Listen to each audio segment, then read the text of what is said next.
जनाब, हम लोग पिछली 2 चैप्टर में इल्म के हवाले से जो बात कर रहे थे वीडियोस में, जो डिस्कशन हो रही थी, जो बातचीत हम आपसे कर रहे थे, तो वो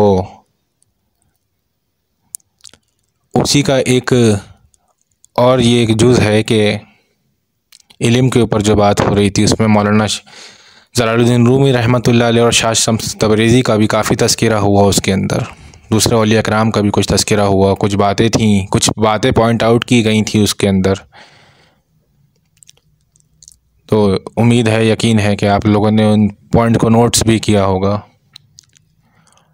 तो बात कुछ यूँ थी कि इल्म जो था, कुछ इल्म ऐसे होते हैं जो इंसान को बर्बादी की तरफ ले जाते हैं, और कुछ इल्म ऐसे होते हैं जो उसको विलायत की तरफ ले जाते हैं, जो उसको बारगाह इलाही में मकबूल करवा देते हैं, कबूल करवा देते हैं।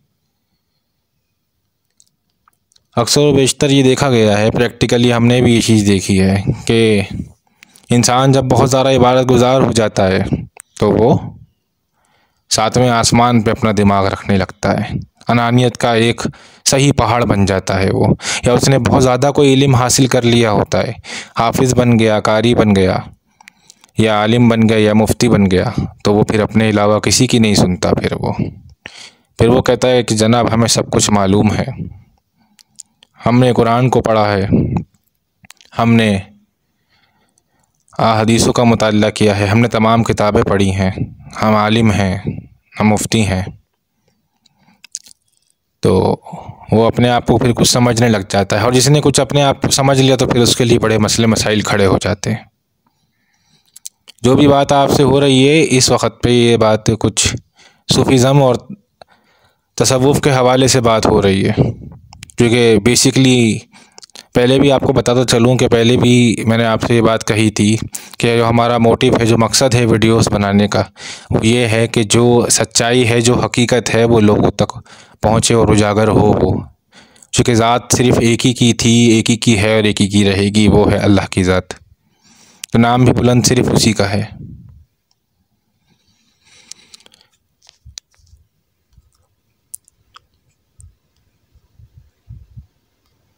तो बात ये है कि इल्म जो है तो वो एक इल्म ऐसा है जो इंसान में अनानियत को पैदा करता है, उभारता है उसके अंदर। इब्लीस को ही देखें आप,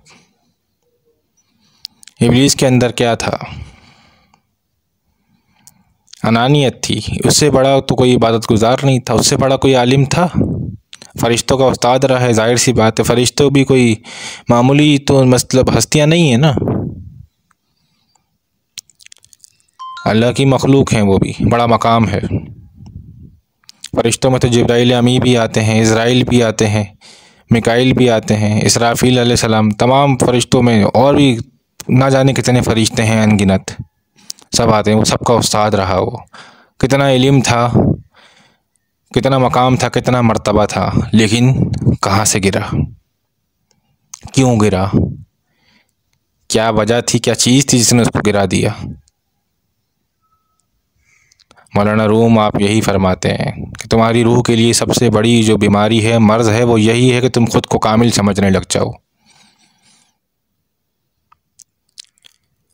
और इंसान और अल्लाह के दरमियान जो सबसे बड़ा हिजाब है, वो हिजाब अकबर है, वो है इल्म। इल्म जो है वो अल्लाह और बंदे के दरमियान सबसे बड़ा हिजाब अकबर है, क्योंकि इल्म जो है उसको मानने नहीं देता। वो ये तो मान रहा होता है कि अल्लाह है, कोई ज़ात है, ज़रूर अल्लाह की ज़ात है, वो जो ज़ात है वो अल्लाह की ज़ात है, लेकिन फिर भी इसके बावजूद भी मानने नहीं देता। हज़रत इमाम अहमद बिन हम्बल बहुत बड़े मर्तबे के इमाम हैं, आप सब लोग ही उनको जानते होंगे, पूरी दुनिया उनके नाम से वाकिफ़ है। आपका एक मकाम था, 10 लाख से ज़्यादा अहादीस याद थी, कोई मामूली मकाम नहीं है, ये भी उनकी करामत है। तो लोगों ने एक दिन उन पर एतराज़ उठाया, कहने लगे कि ए इमाम अहमद बिन हम्बल, आप इतने बड़े इमाम हैं, वक्त के काजी हैं, जो भी आपका लेवल है, जो आपका मकाम है, पर आप जो हैं, आप शेख अबू बकर शिबली, ये तो मजूब और दीवाने हैं, आप इनके पीछे कहाँ भागते रहते हैं। तो इमाम अहमद बिन हम्बल ने जवाब दिया कि ऐ लोगो, इमाम अहमद बिन हम्बल जिस खुदा को मानता है ना, जिस रब को मानता है, हकीकत यह है कि शेख अबू बकर शिबली उसे जानता है। तो इल्म के ज़रिए से कभी अल्लाह नहीं मिलता, खुदा किसी को नहीं मिला। आप लाख किताबें पढ़ लो, रट रट के उसके हाफिज़ हो जाओ, लेकिन इल्म आपको हमेशा रब की तरफ कुर्बत से रोकता है। वो आपके अंदर कुछ ऐसी चीज़ पैदा करता है जिसको अनानियत कहते हैं। इंसान अपनी अना के कुटे से बन जाता है। आखिर क्या हुआ इब्लीस के साथ? वो यही तो हुआ। जब उससे अल्लाह ने पूछा कि ए इब्लीस, ये बताओ कि आखिर तुम्हें किस बात ने आदम को सजदा करने से रोका, तो उसने क्या कहा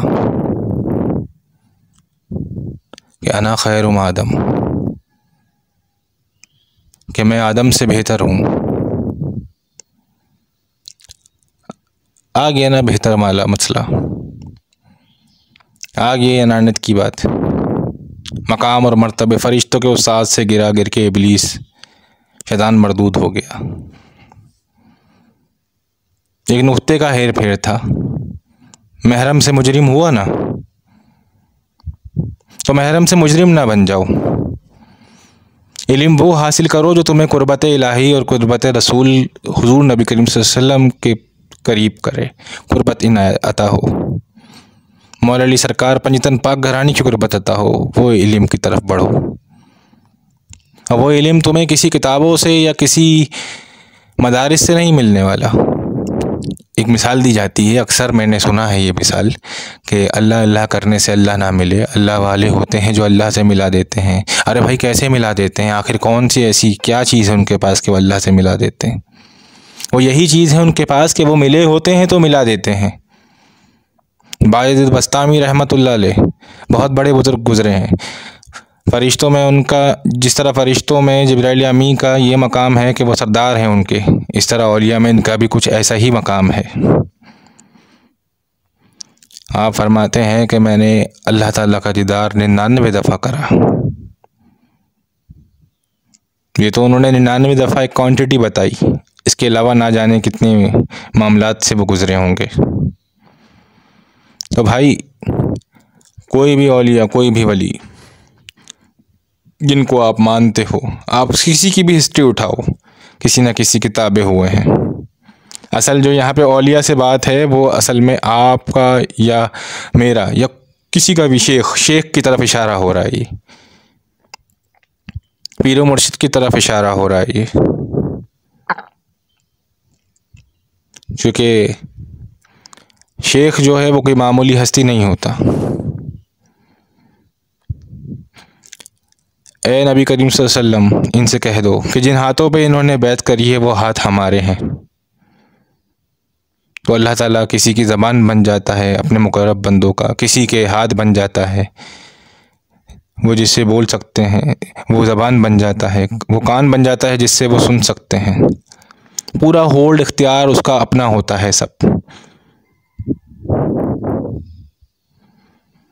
बंदा जब जाते इलाही में फ़ना होता है, फिर आप उसके अवज़ खुदा होता है। सुल्तान बाहू रहमतुल्लाह अलैह यही फरमाते हैं, कहते हैं कि तुम अपने शेख, अपने मुर्शिद से हमेशा दीदार इलाही की तलब करो।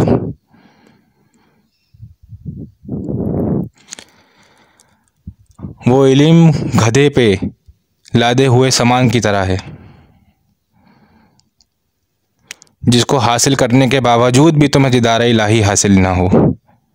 ये सुल्तान बाहू रहमतुल्लाह अलैह की बात है, सुल्तानुल फ़क्र हैं। तो लिहाजा इस चीज़ पे थोड़ा गौर कीजिएगा आप लोग भी। हमारी जो वीडियोस होती हैं वो एक लर्निंग के लिए होती हैं, एक मोटिवेशन के लिए होती हैं।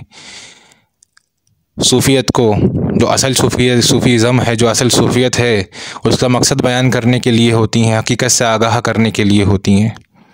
क्योंकि जितना भी आपको हकीकत से आगाही होगी वो आपको पीर मुर्शिद की सोहबत से ही होगी। लोग कुरान पढ़ के रट रट के उसके हाफिज़ हो गए, लेकिन आज तक उनको बात समझ ना आ सकी। हम 1 महीना इत्तिकाफ़ करते हैं, मस्जिद में बैठते हैं, नमाजी भी हैं, परहेज़गार भी हैं, हर चीज़ है, लेकिन वहाँ से निकलने के बाद फिर हमारा हाल वही का वही होता है जो हमारा कुछ अरसे पहले था, यानी रमज़ान से पहले जो हमारा हाल था। आखिर हम कायम नहीं हो पाते, लेकिन एक वाहिद निगाह मुर्शिद है जो दिलों में मोहब्बत डालती है अल्लाह और उसके रसूल की, और जब मोहब्बत हो जाए तो फिर तो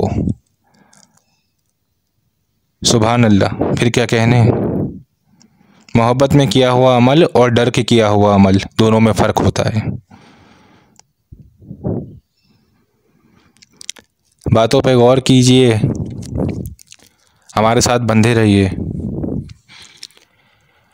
इंशाअल्लाह अल्लाह ताला सब पे अपनी रहमत फ़ज़ल और करम फ़रमाए।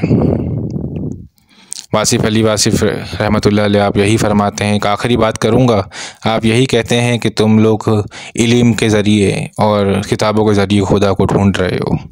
इल्म और किताबों के ज़रिए तो खुदा कभी किसी को मिला ही नहीं, तुम्हें पता ही नहीं अल्लाह का, तुम रहमत और फ़ज़ल की तरफ नहीं आते। तो रहमत और फ़ज़ल की तरफ आएंगे तो ये तो सब उसकी इनायतें हैं। वो मालिक कायनात है, 18,000 से ज़्यादा आलम का रब है। वो जिसको जो चाहे, जिस तरह चाहे, जिसे चाहे उसको वो इनायत करे। रहमत और फ़ज़ल मांगते रहें और हमारे साथ बंधे रहें। अल्लाह ताला इस ज़िक्र व अज़कार को, दुरूद पढ़ने को अपनी बारगाह में कबूल फ़रमाए। इंशाअल्लाह आप लोगों से नेक्स्ट वीडियो में मुलाकात होगी किसी और मौजूद और किसी और टॉपिक के साथ, तो उसको डिस्कस करेंगे। जब तक के लिए अल्लाह हाफ़िज़, ज़िंदगी रही तो फिर मुलाकात होगी। अस्सलामु अलैकुम। अस्सलातु वस्सलामु अलैका या अहमद, अस्सलातु वस्सलामु अलैका या मुहम्मद, अस्सलातु वस्सलामु अलैका या रसूल अल्लाह।